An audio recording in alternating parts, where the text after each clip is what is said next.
Okay, kids, it's time to scallop. It's time to scallop our top braces. So I just put a pad down. I put a couple dowels in my workbench to hold against. And I'm just going to start wasting away wood here. I'm going to just sand this to smooth these two guys down.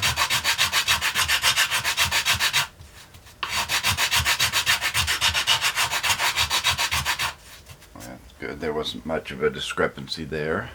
I usually like to leave 2 inches in each direction of my full half-inch tall brace. So I'm going to take my ruler, put it there, and mark my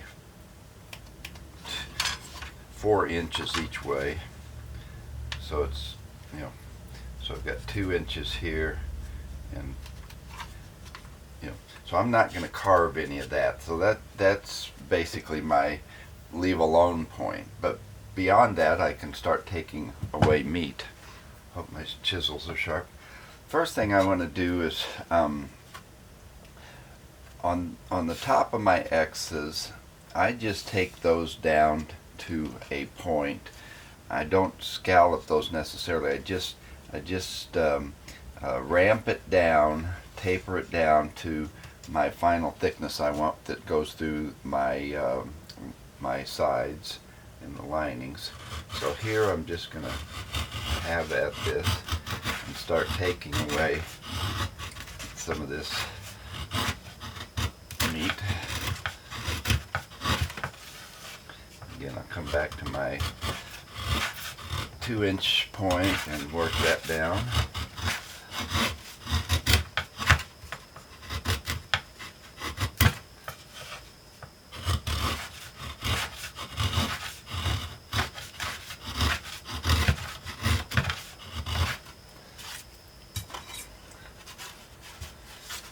So I don't know if you can see what I've done there on that guy, but it's just a nice taper down. I'll clean that up a little more with some sandpaper. But that's getting close. I maybe got a little heavy on that side. I always use my chisel bevel side down when I'm doing my braces. I feel like I get a cleaner cut that way. If I'm here, I'm going to dig in more. Here I'm going to pare across the wood. So, and if you're new to chiseling, never have this hand out in front of that doing this. I've been there, done that. I always keep my left hand, if I'm right-handed, behind my chisel, kind of like a pool cue, and that gives you a lot of control. Again, that's one of those things you're just going to have to learn how to do. So now I'm going to come back and do the same on this side. Again, here's my 2-inch mark. I don't really want to go beyond that. I'm close there. Again, I'll clean those up, but they've got a nice taper down.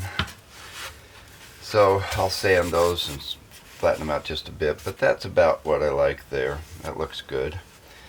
Now these little finger braces, let's do those next. I like to take, again, these are fairly small as they are, but I like to take them down even more.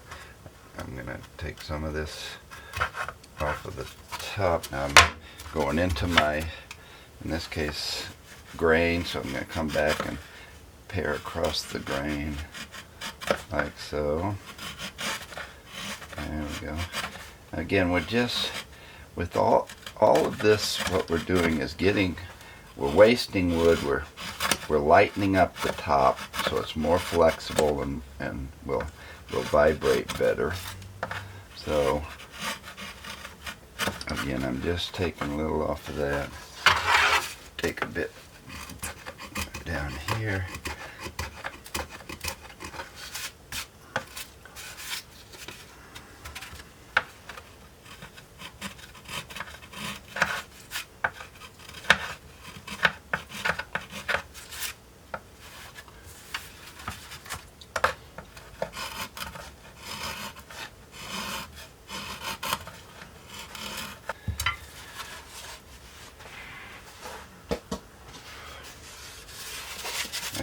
lighten those guys up.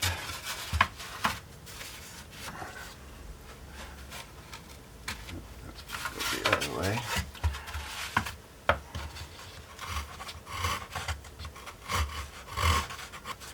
There we go.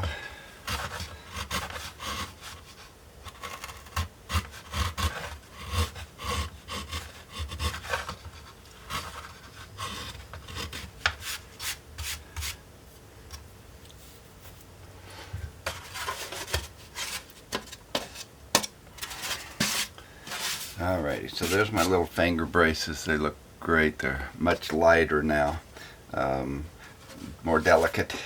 Now,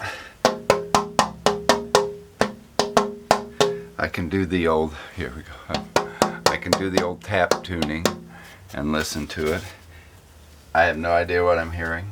Sounds musical, rings nicely, but what that is, I can't say. I can't tell you. Other people can't tell me. I'm not going to try to objectify something that is subjective. Okay, now on my, let's do this guy next. Here I'm going to just take this guy down to 0.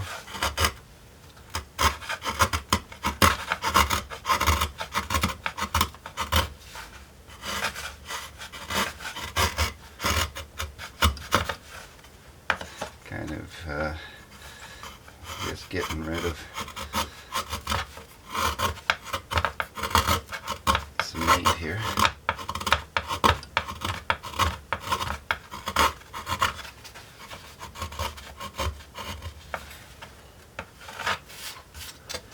There we go. I've lightened that guy up quite a bit. And he's not going anywhere, but just down to nothing there. Okay, now here's my, I don't do like a Martin style, Golden Gate Bridge type of a scalloping, which is the most common, everybody does. I kind of developed my own. I don't think I stole it from anybody, but I may have through the years. But what I like to do is, I call it my propeller scalloping. I like to take meat off of the edge. I like to leave my height. Now in this case I've already pre-cut this and it tapers down a bit. There I came into my grain, so I'm going to come back the other way and I taper this down. But my propeller idea is that I'm going to just take off meat from the side. I'm going to leave my height. Again, this one was tapered a bit, but I'm going to leave most of the height of this. See, my grain's running 2 directions there. I'm going to come back at this one this way.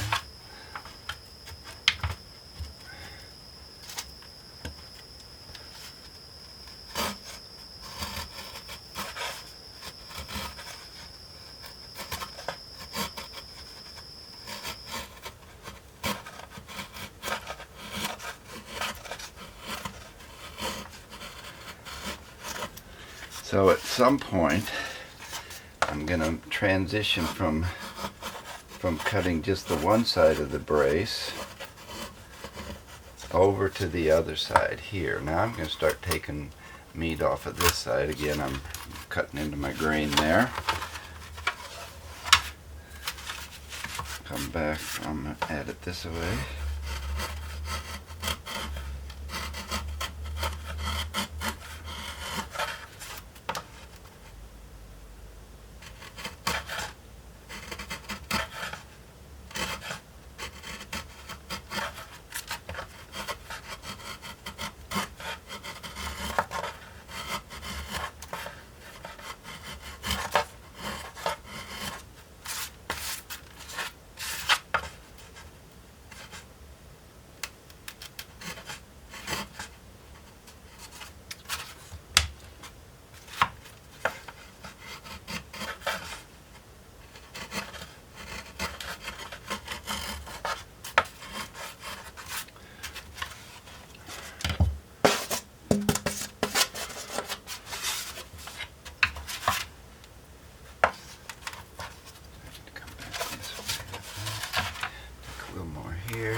So now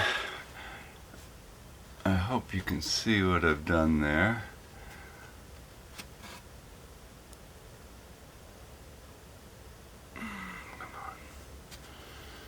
But if in fact these are nodes, which people claim these are nodes within these scallop braces, and some people say by moving it this way or that way, they know how to tune the top. Yeah. If this has a node, it's right here. This is the part that's got the most meat still on it, because I've taken a lot away from this side, I've taken a lot away from that side, and again it looks kind of like a propeller would to me. So that's the way I like to scallop my braces, to get rid of mass, to make this whole top more flexible and lighten up.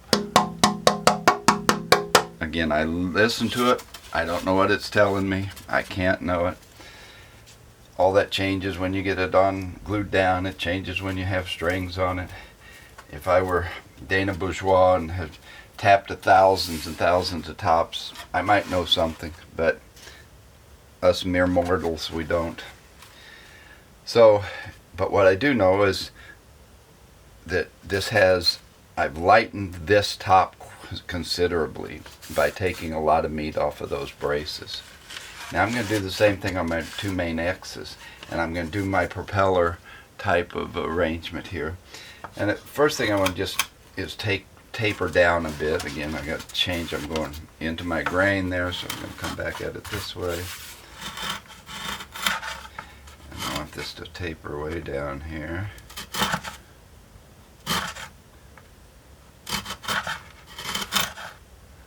You're seeing that. This is going to come through my sides, so I'm going to bring that down to a certain point, which I'll show you here in a minute. But I'm going to do a bit of a taper, general taper on this, up to my 2-inch mark.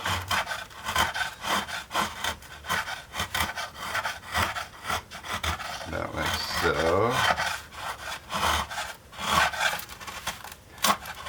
Just a nice slow taper there. And then I'm going to start doing my my propeller scalloping. So I'm going to start here at my 2-inch mark and come in and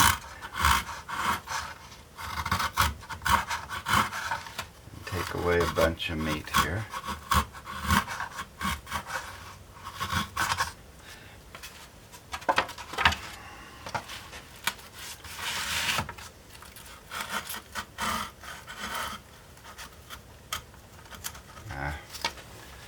Grains are running different directions at different points there. There we go. I'll flatten that. Now I'm going to do this side. Take away meat.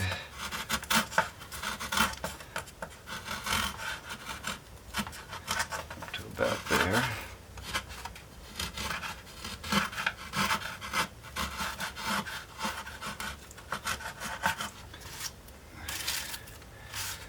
There we go. That looks. Again, I'll sand this and smooth that all out. But I don't know if you can see there. And then I'm going to do the same with this guy. First, take it down generally. Now, see, I'm going right into the grain, and see how when you hit that and it goes into the grain, it runs down through the grain like that. So as soon as you feel it, stop, turn it around, and come back at it the other way.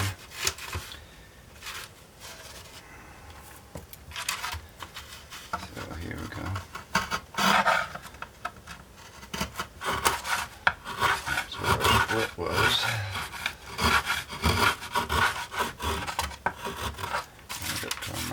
Alright, now my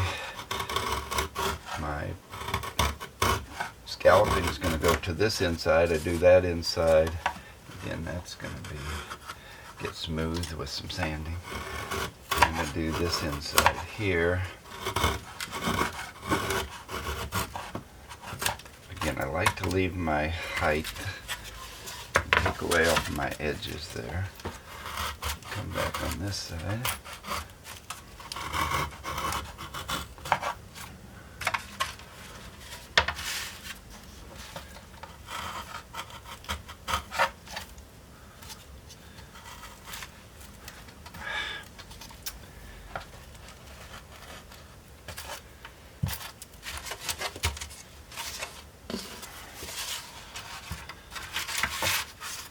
Now I might come back with some sandpaper.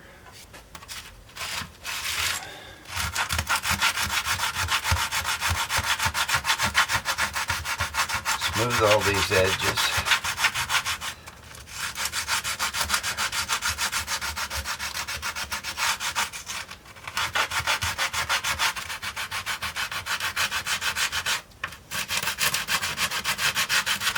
Again, I'm gonna cut this down as I get close to fitting it into my sides. So I'll do a little bit more chiseling there before we're all done. But for now, that's perfectly good.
So, don't know how much of that you can see, but I've got, all this is much more delicate now, much lighter. A